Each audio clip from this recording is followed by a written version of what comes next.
welcome to Octerrorfest bonusode. Bonus! Fright Kingdom. Oh, Fright Kingdom 2023. Yes. Yeah. World famous Fright Kingdom located in Nashua, New Hampshire. Sprawling New Hampshire's metropolis. Fright Kingdom. Yes. So let's just give a little bit of intro on why we're doing this bonusode, because Also, what is it? yeah, well, we'll get there.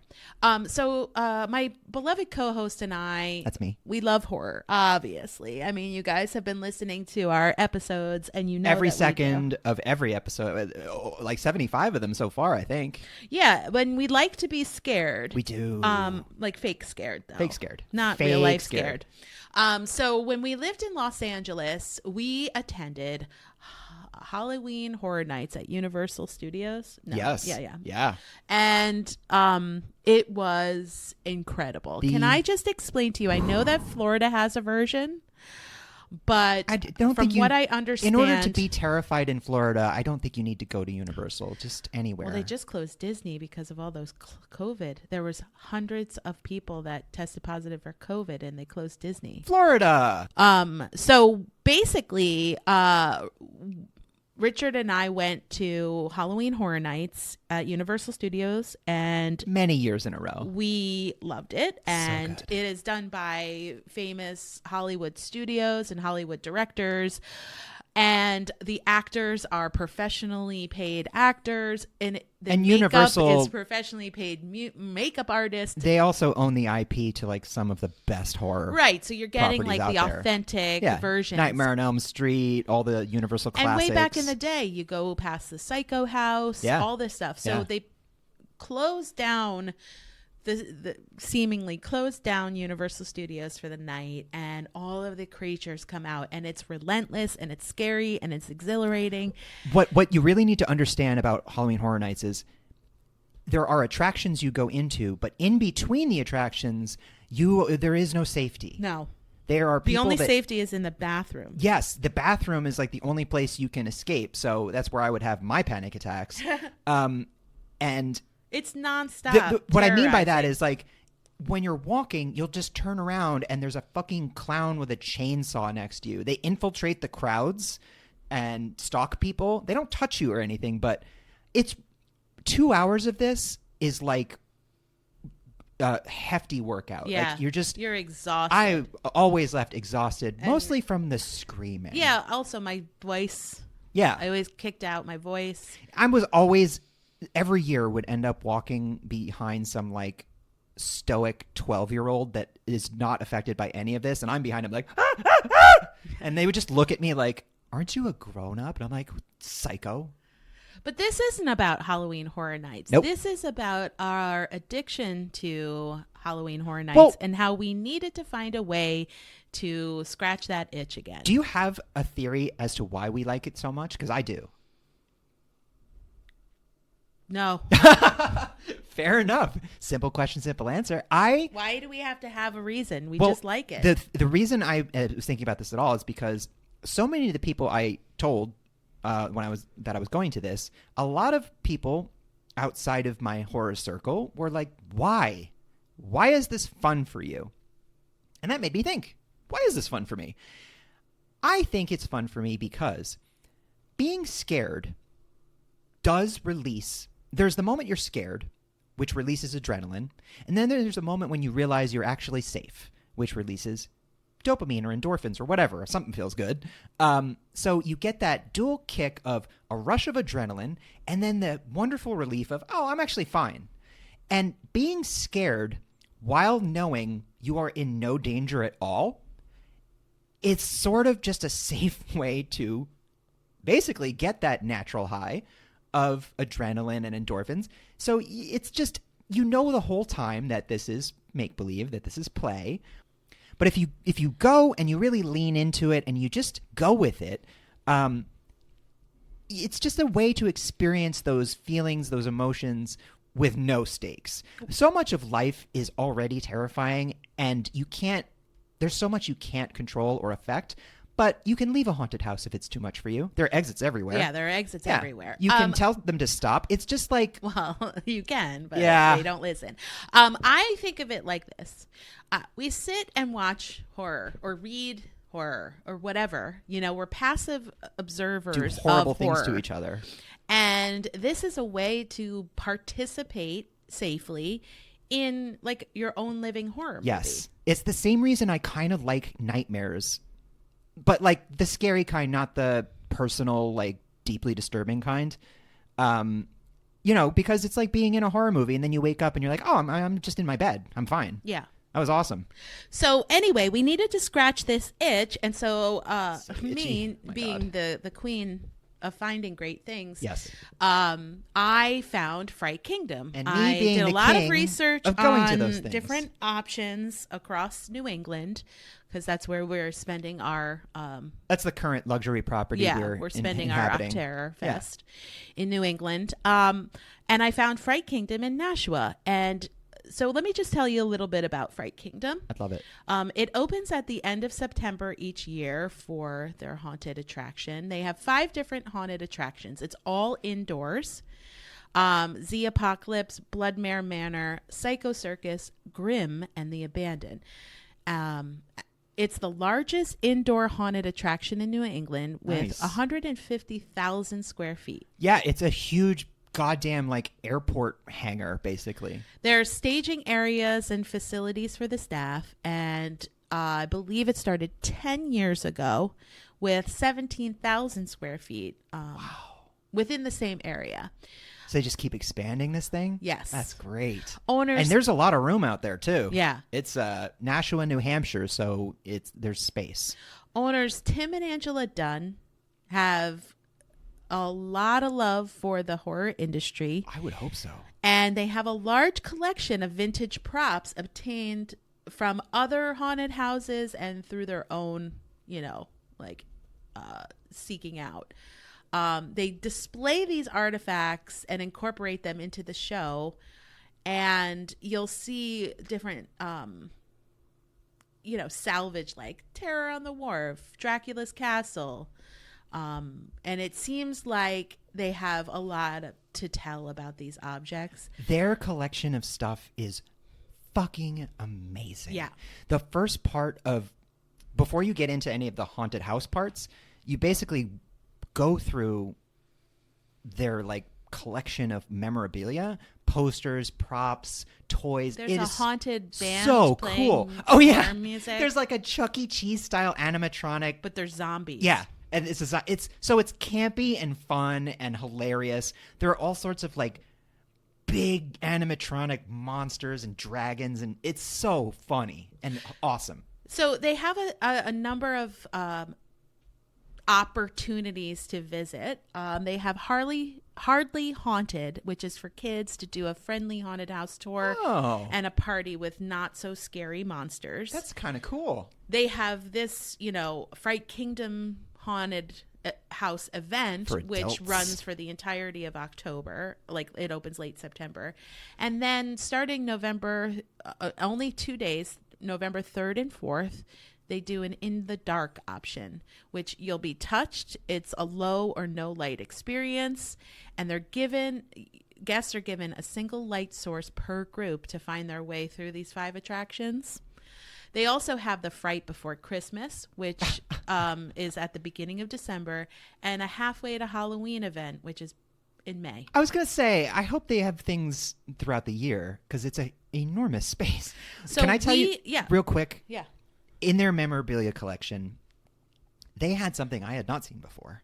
This is a Vincent toy. Price. Yes, this is a toy from the 70s from Milton Bradley. It is Vincent Price's shrunken head apple sculpture. It's this thing, you can put an apple in there and turn it around, and it makes a little scary, gross, shrunken head face in an apple. It's a whole kit you use to make... Do you peel the apple? Yeah, Yeah. It's like a lathe, Oh, yeah, and gotcha. you put it in and it makes... So the quote on the box, you got a picture of Vincent. Definitely Google this, because the picture is Vincent Price holding up these little apple shrunken heads, and it says, "Create your own collection of delightful shrunken heads." Vincent Price. That's the quote. Your own delightful collection. I could just picture Vincent Price saying that. Oh, what a delightful shrunken head. So we sought this out, and I didn't read anything about it. I didn't watch any videos. I didn't read the descriptions of the 5 haunted attractions. We went in blind. Yeah, same. And so we didn't know what to expect. I had no expectations. Upon arrival, we were in like a warehouse district in Nashua. We parked the car. We had to walk past, like where all of the trucks deliver things to. Yeah, it's like a commercial industry park. Yeah. Ware homes. Yeah, exactly. Warehouses. Where homes that turn into wolves during a full moon. So we queued up in the line outside for our designated entry time. And do you want to sort of share what happened? We're not going to tell everything because we want people to go and be surprised. First off, people should go to this. Absolutely. This was fantastic. Very affordable. It's so much fun. Every inch you can feel the love that went into its creation. There's something really refreshing also because Halloween Horror Nights is done by Universal. Everything there is an existing IP. So you're going through like the Texas Chainsaw House. This was... You have to come up with your own. Yeah, it was just straight up horror. Now, so they did the thing that they do at Universal where they've got actors in the crowd. Yeah, they did a great job. They get you ready. There was like a skittering person who was on the ground. So like when you're waiting in line, there are still people kind of walking around and scaring you, and it's really fun. Lots of jump scares, lots of people turning around. It makes the wait a lot better. It does. And it wasn't that long of a wait. By letting people in groups, we moved through this enormous warehouse of 5 attractions pretty quickly, and at a good pace. And when you're in the attractions, you're not really abutted against another group. Well, if you're anything because they pace it really well. If you're anything like beloved co-host Laura, what you're doing in our group is taking your best friend. That's not all true. I also ran through pushing them in front of you quickly, like a tiny battering ram. Quickly. Just take them, please. Sorry, tribe. We definitely tried to sacrifice you for our own safety. I did it quickly. Yeah. But yeah, so we didn't know what to expect. And as you go through each haunted attraction, one is successively abutted the next. So you don't go to like the front door of an attraction, leave, and then go to the next door. You like go through. It's a one long series. And there are transition spaces between the main attractions, so you're still in the experience. I mean, there was that one hallway that was spinning, and when you get off of it, you're like completely overwhelmed with vertigo, and then right away hit with a bunch of scary things. It's legit. And there's a strange smell that is part of... Yeah, like, it's the it's rubber... like decaying smell, though. But it's also the constant, like, fake smoke and the pneumatic pressure release of the animatronics. So you get that sort of industrial smell. But everything's stimulated. The sound, your sight. Now, my favorite was the Dark House. Oh, we're going to tell? Yes. The Dark House was terrifying. And by dark, it's pitch dark. Also, you come out of a clown house into that house. Yeah, so you're already like a little raw. Overstimulation into like... You just survived a clown nightmare. It's like sensory visual because it's a 3D. Yeah, the clown house, and it's 3D. so colorful and it's so bombastic. And then you go into complete sensory deprivation. The only way through this house is to feel your way along. So you've got to feel your way along the side. And that actually led us to accidentally exit the attraction through one of the emergency exits. And when a security guy or just somebody screamed, came up to us to tell us like, oh, hey, folks, you got to go back. We screamed because we thought he was like part of it. And he had to tell us like, no, I'm just behind the scenes. And so it was like definitely a moment. But we totally screamed in that poor I would say face while he was on a break. Nashua, New Hampshire's Fright Kingdom captured all of the important ingredients of a successful haunted house experience. There was just enough camp and humor mixed in with gore, mixed in with legit terrifying jump scares, and then the actors were great, and the makeup was great. The Dark House, it's all implied. Everything that you are afraid of in the Dark House, you are making up in your head because you can't see anything. Right. And there's a section where you have to go through. Oh, You have God. to squeeze through like an I really inflated didn't believe bouncy it was castle kind of true. thing. Mhm. So anyone who's seen Nope Yeah. kind of knows what I'm talking about. And halfway through, it's pressing in on you, and you can't see, and you know you just have to keep going, but it really feels like you're being pushed through a fucking sphincter. It is.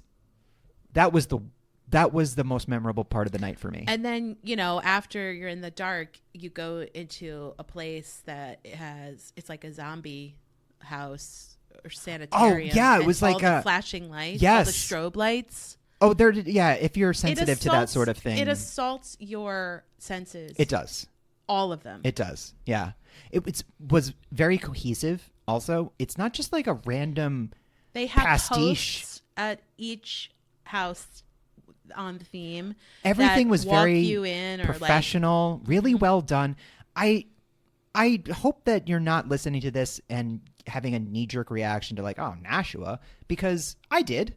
I was like, well, how good is this really going to be? It was so good. Amazing. That even, I think after the first haunted house, we all looked at each other and we're like, we have to do this every year. And if, you're not from the area, because we have listeners all over, definitely check out what's going on locally, because there are a lot of these types. There's a Nashua all over the place. Yeah. There's a Fright Kingdom in near you. No matter where you are, America is filled with horror-loving weirdos. Yeah. And we like to scare each other. We're going to continue to do these excursions and talk about them, and just it's really research.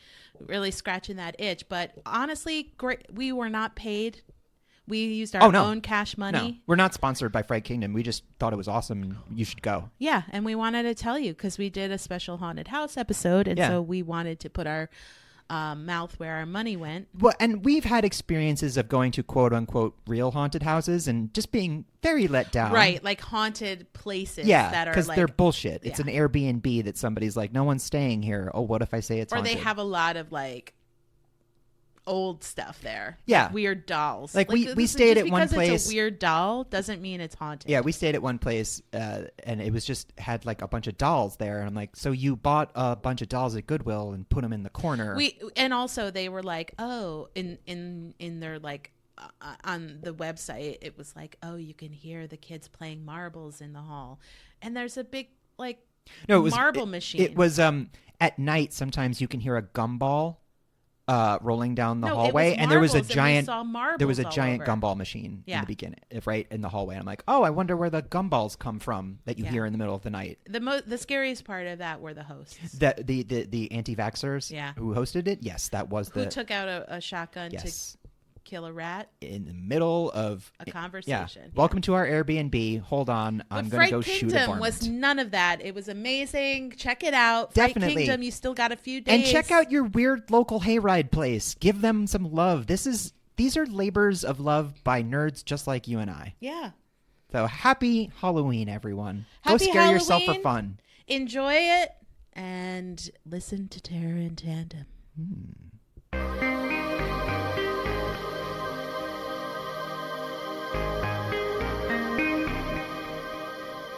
Terror in Tandem is written, produced, and recorded by Laura and Richard Mathiasen, and edited and mixed by Richard Mathiasen. Our Octerrorfest theme and all other music was written and performed by David Suspanic. All opinions expressed on this podcast are our own and should be taken as such. Thanks for listening, and please remember to give us a like, a review, and subscribe wherever you get your podcasts. If you do, we promise not to haunt you.